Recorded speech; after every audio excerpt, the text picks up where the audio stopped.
So welcome to a section of what? Provisions, IAS 37, International Accounting Standard number 37. IAS 37 talks about provisions.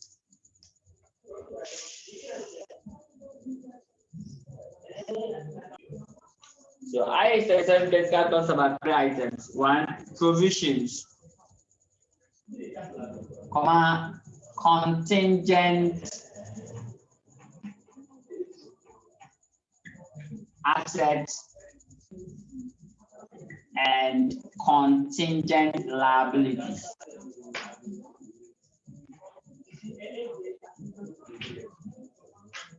Contingent liabilities.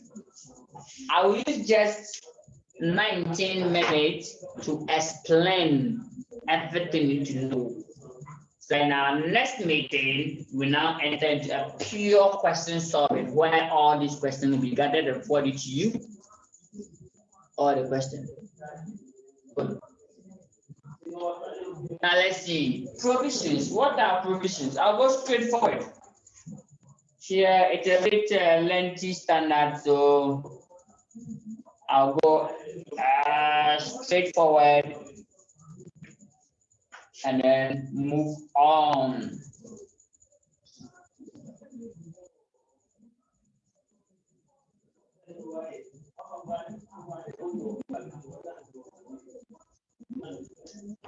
So let's see.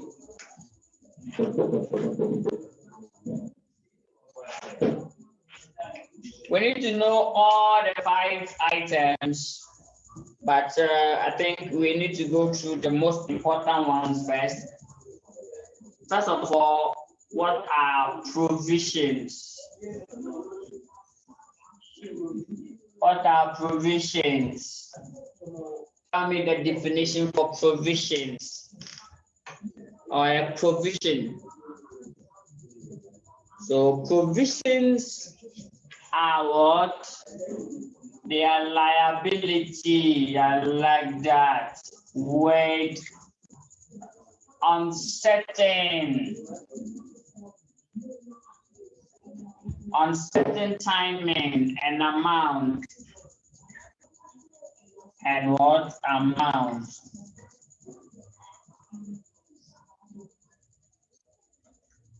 Now, their liability. So you should know the definition of liability.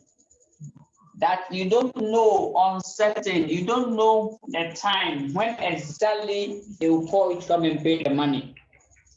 And you don't know the exact amount because the thing is in future. Most often the payment are in future. So you don't know the exact amount. So what do? Now make a provision towards it. Maybe you have a graduation in the next 3 years. Graduation. You don't know the exact time, whether the date, the month that the graduation will take place. I hope you realize what happened to the COVID. Some had their graduation online, virtual graduation. But that person planned very well before the COVID crash that he will go for graduation. So 3 years time, you don't know the actual time and then the actual amount. So you set some few money, you make some few contribution aside towards. So that is all. Now I'll go straight and deal with the important issue. It does not mean that IAS 37 does not have other issues. I'll issue some videos out, a lecture video out, in which in that particular video, I will talk about everything in IAS 37. This one, I'm going straight to why examiners are interested. Not any other matters, because we only have 15 minutes. And I have to use 15 minutes to explain it for you to get it. That is all. Now, what are liabilities? Liabilities are present obligations arising from past events from which future economic benefits are expected to flow out of the entity. That is a liability. Perfect. Now, what happened is this. What are the recognition criteria for liability and provision? I'll move the two along because all provisions are liability. Yeah, because the provisions are liability. Sorry. Yeah, liabilities with uncertain timing and an amount. So their liabilities with uncertain timing and an amount. That is all. So all provisions are liability, all of them. So let's see. And we have defined a liability. So a liability is what? So if I define liability, point number one, they are present obligation. Occur today or owing today, present obligation.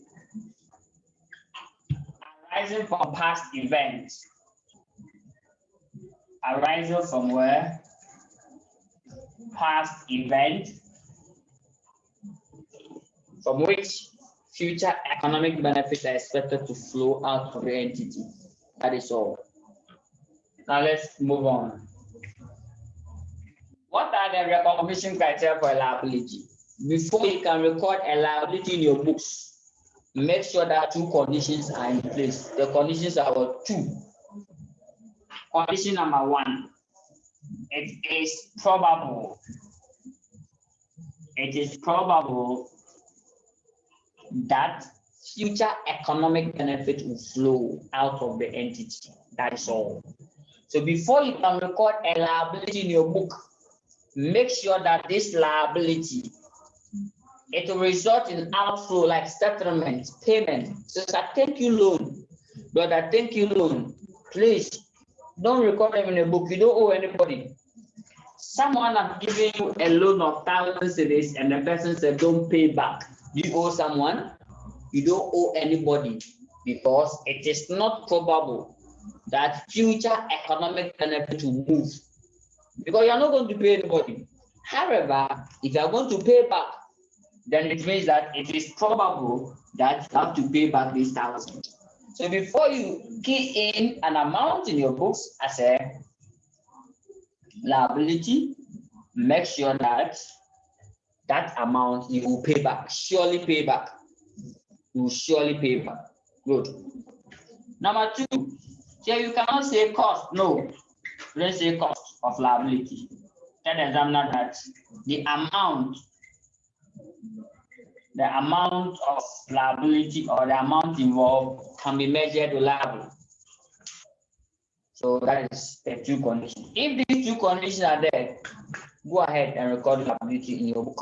That is the end. Now let's see provisions. The recognition criteria for provision, because we said provisions are what?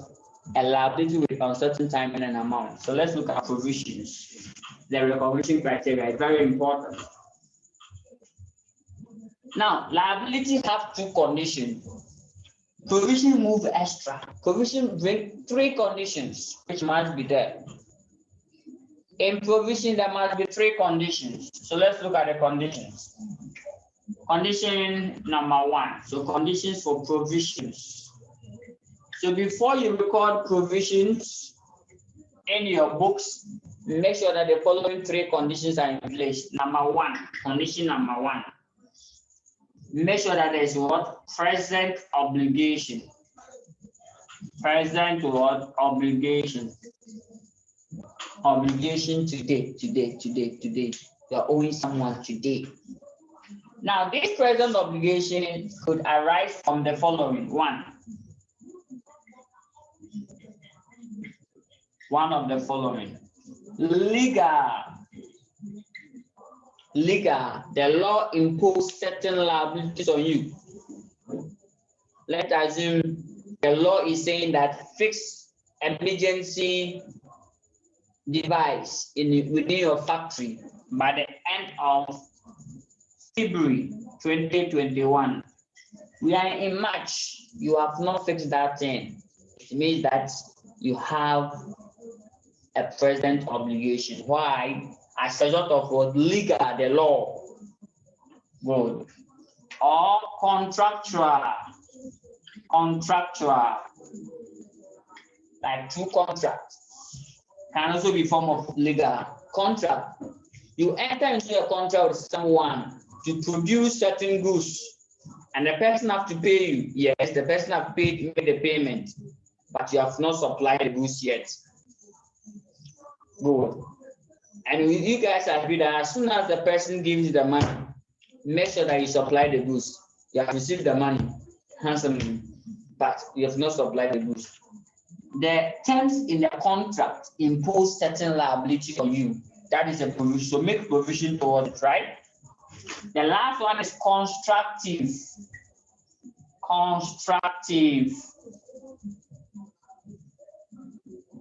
Constructive simple means your past actions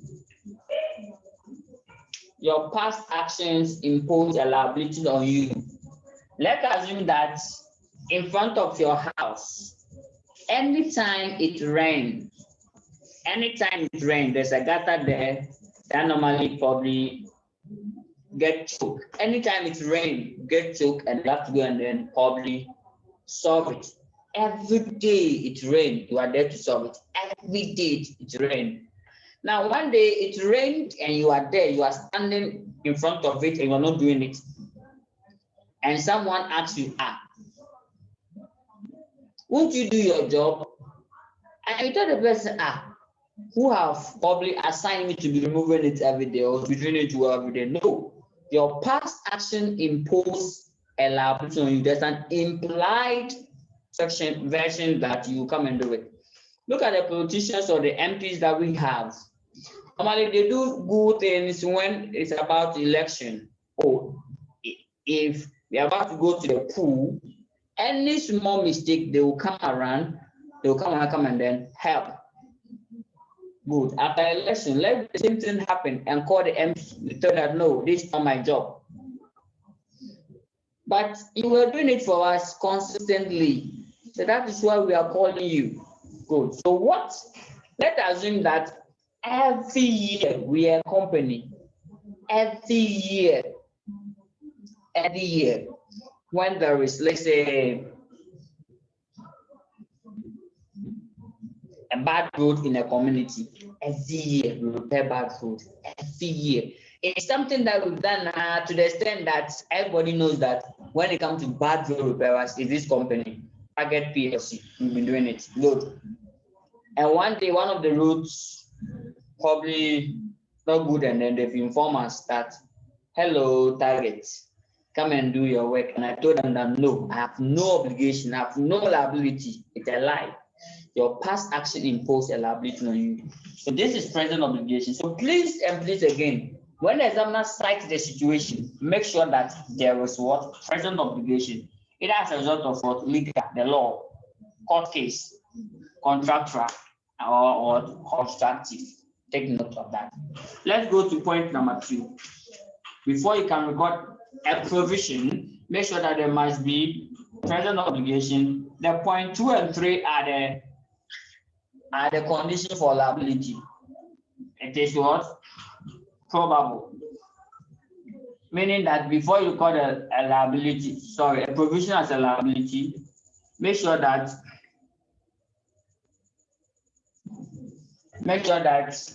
like it is probable that it will result in what? Outflow for future economic benefits. You pay, like result in payment. Then the next one is you can't say amount. Have you seen? Liability, we say amount. You can't say amount because it's not certain. You can only say a reliable estimate can be made.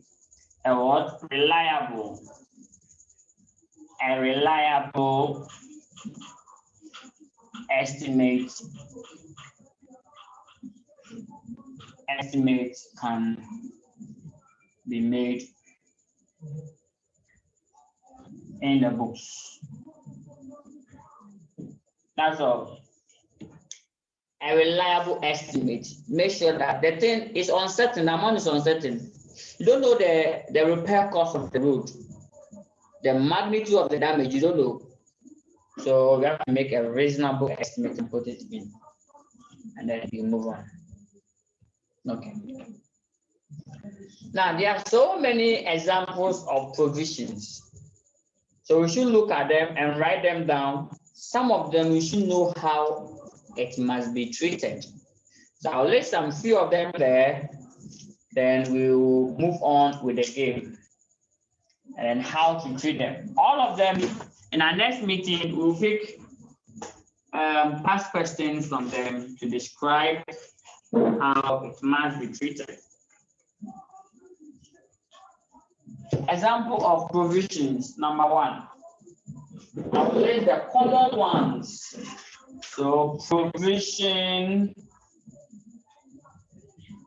for, so provision for number one, okay, that's the first one comes to mind. Comma, depreciation.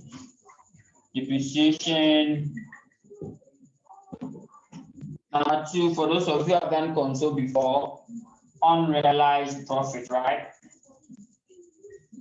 Unrealized profit. Number three, for those of you who have done IAS 16, provision for dismantle cost. And this one, there's a full video on it that you have to watch. Dismantle cost. Unrealized profit versus unwind of discount. Can make it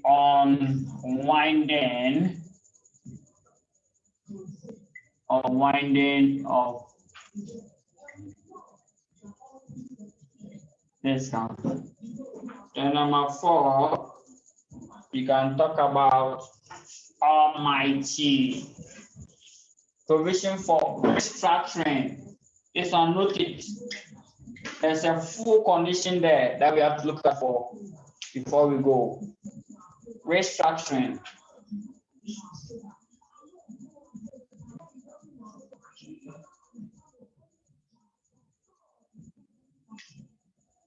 Restructuring. So when organization is going to restructuring, or they want to restructure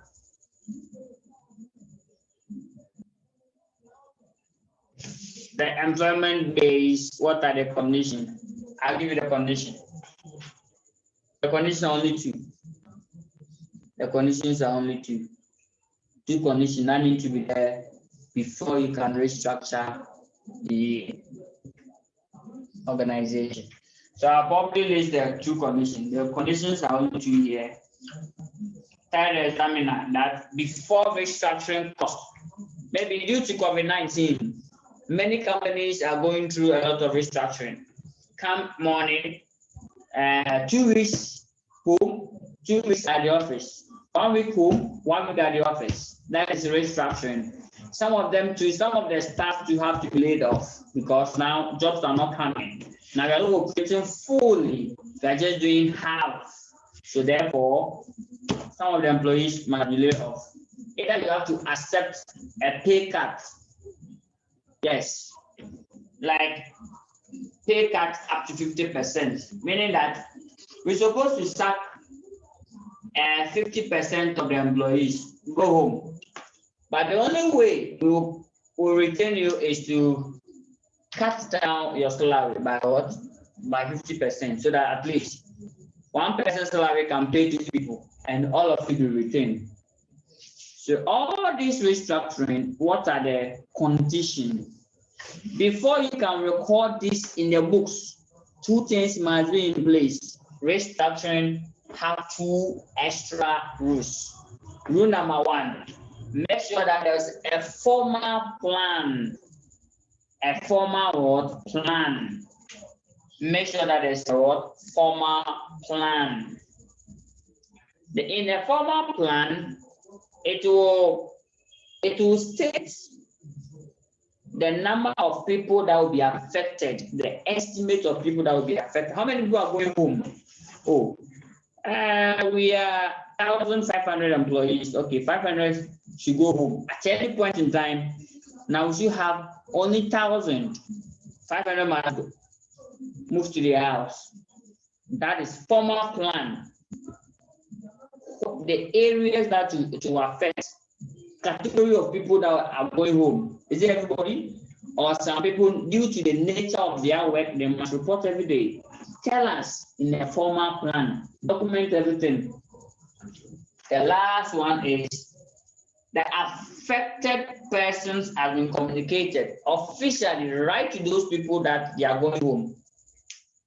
Write to them that please, because of this and this, we are officially informing you that from henceforth, come to work every 2 weeks, starting from this day and to the next day. That is it. That is the two conditions. If these two conditions are not there, please don't put any retraction cost in our books. Don't put inside the books if it's not there. Good. So take note of that. These are the specific examples.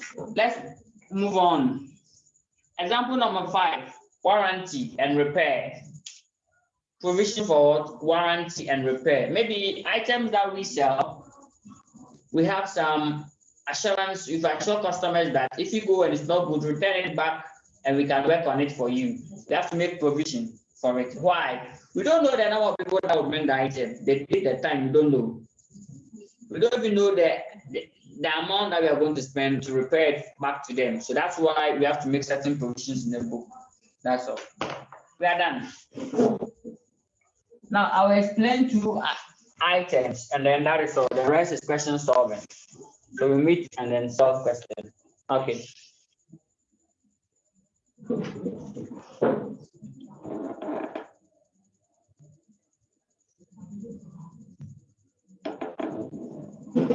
Okay, so that is that.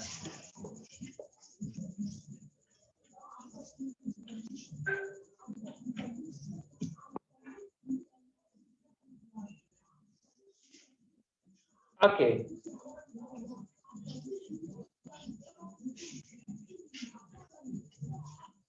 Now let's see. 3 items. When I treat them, I think we are fine with a quick summary, a brief summary of it, while we are waiting for a question solving stage. Now, the item that we have to look at it carefully is 1, onerous contract. Onerous contract.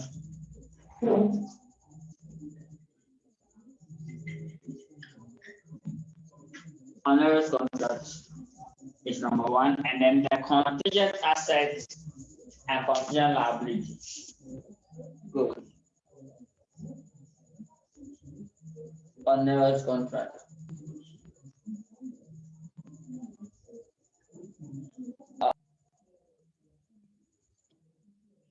Okay, now what happened is this onerous contract. This is the contract where unavoided costs exceed the benefit. That's all. It's an example of what provision. It's a special type of provision. Onerous contract is a special example of what provision. Any contract, so a contract where the unavoidable cost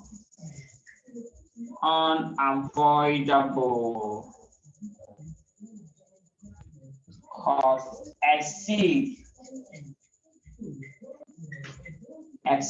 the benefit. In short, exceed the benefit. Unavoidable costs exceed the benefit. Let me give you a typical example. Let's assume that our company rented office premises and we are paying, in fact, we paid $10,000 covering for 10 months. So January up to October. January to October. Good, $10,000. That means every month is what? A month is $1,000. Around 30th June, something happened. So June 30th, we relocated from that building. Realized that building was too small for us. So we relocated to another building, different. In fact, we constructed our own office. So we moved. Moved from this building. So that means we spent 6 months in. So we wrote to the owner that please, can we sublet the building to someone? Oh, the owner said yes, we can do that. We should go ahead, provided that we can pay $1,000 to him. We did that. So we decided to sublet this building to a different person. But unfortunately for us, 4 months, right? 4 months. 4 months. The 4 months that left for us to go, the sub-tenant told us that he will give us $700. I said, what? $700 a month. That is what he will give us. Then we said, what? What are you saying? Come again. And he repeated, $700. Then we said, again, $700. Then we told him that we are paying $1,000 to the original owner. So if you are going to rent it for the 4 months remaining, pay us at least $1,000. Then they told us that due to the situation at hand, and in fact it was true, general price dropped, so it affected the price of this rent too. Fine.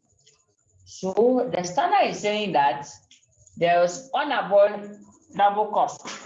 The unavoidable cost for this 4 months is that we have to pay $1,000 to the original owner where we rented asset from. However, we are only getting what? $700. So that means the unavoidable cost exceeds the benefit. The benefit is what we are getting from it, right? So our onerous contract is a contract where the unavoidable cost exceeds the benefits. That is all. Example is this. We started the rent nicely. We covered 6 months, but right after the 6 months, we rent it out to another person, and that person said will give us $700. Meanwhile, we are paying $1,000 to the original owner. So what do we do? So all what you have to do is start making provisions. So tell me what will be the amount of provision. So that means July, we will short by $300.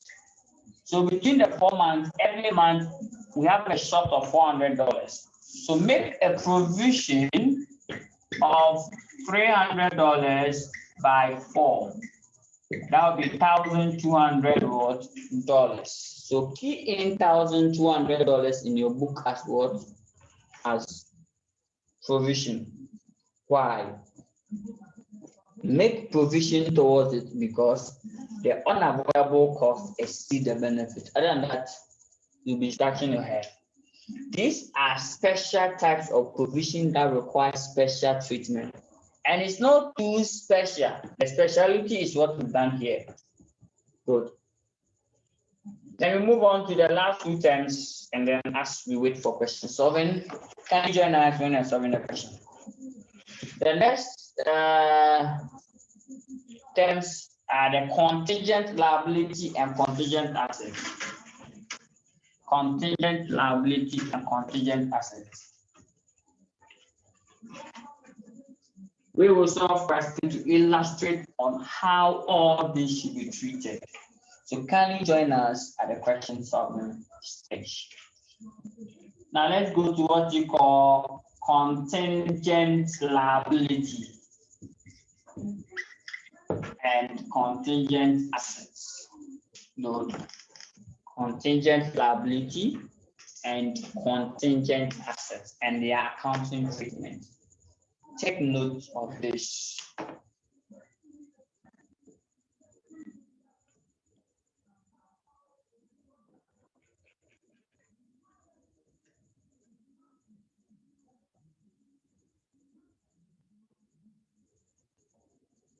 Great. Contingent liability.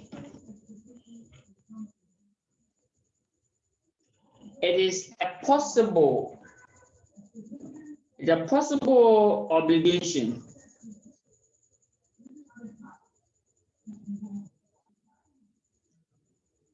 good. So third examiner that it is what possible. Wow. It is possible obligation. It is what possible obligation.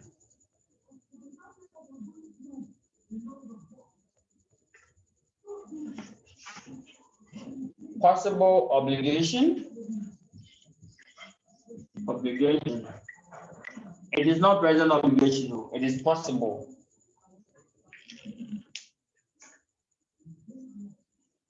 Which will be confirmed.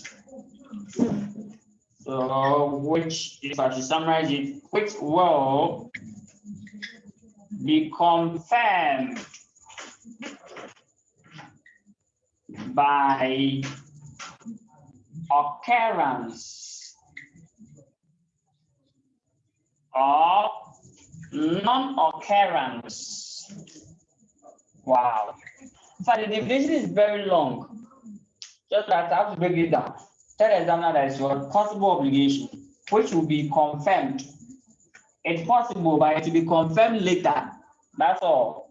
It will be confirmed by what? Occurrence or non-occurrence of future transactions and events that are not within the entity's direct control.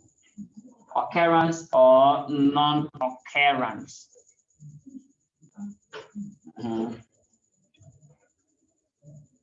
Of future transactions and events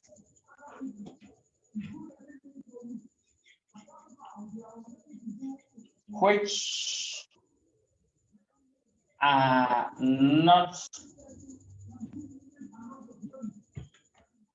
are not directly controlled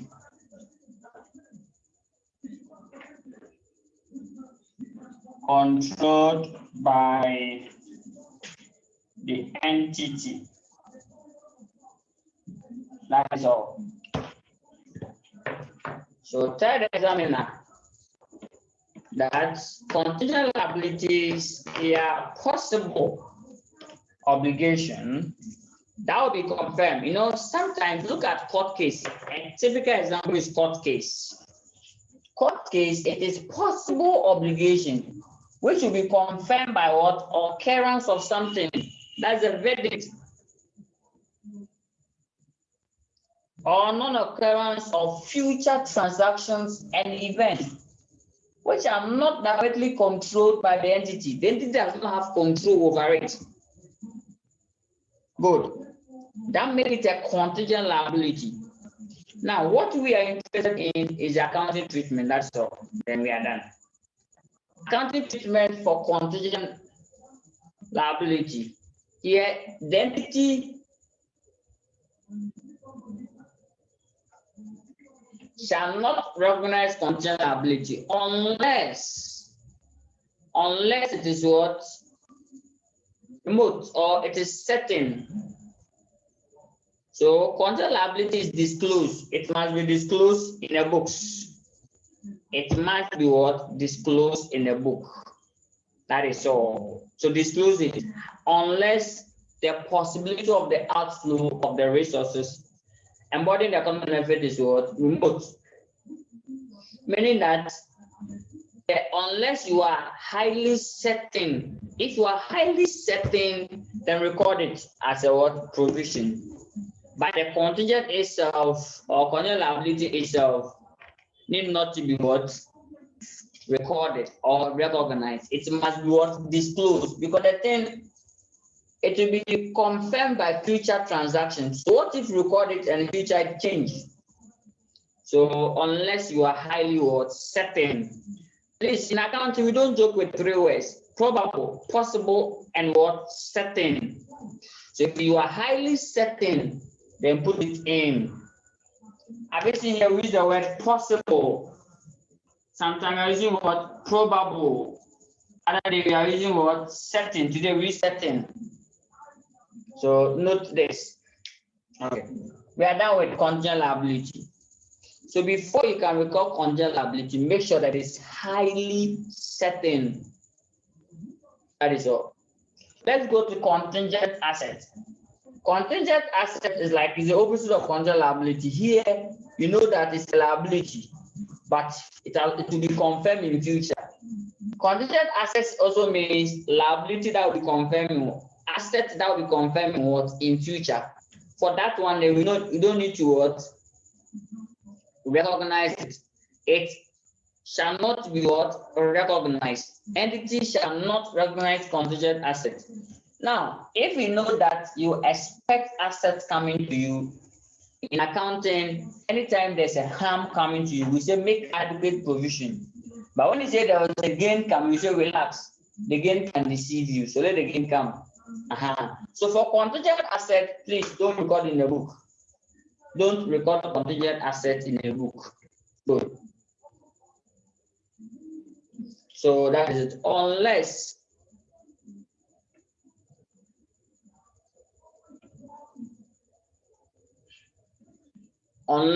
it's probably occur before you can record it. That is what we call it unplanned or unexpected events that can give rise to possibility of inflow of economic benefit. Good. Now we are saying that the contingent asset normally arise from what? Unplanned activities. You are there, no, then they filed some court case against you. And then you are there, no, and then according to the court case, in fact, if won the petition, I've lost the game. So you do have an asset, some compensation in a form of monetary assets. Good. Now, contingent asset is disclosed as recovered the standard. So disclose all of them disclose, unless it's what it's happened or certain. That is the end of IAS 37, and that is the end of this particular game. So in the next meeting, we are now going to pick each of the provision and solve at least 3 examples under each, so that if they should drop provisions, it will be a thing of the past for you. Okay. So that is the end of the provision for now. That's the part 1. The second stage, we now pick each of the provision and now analyze this stage with what? With questions, each of the provision. Now take note of the next stage, the question solving. Kindly join us when you're doing that.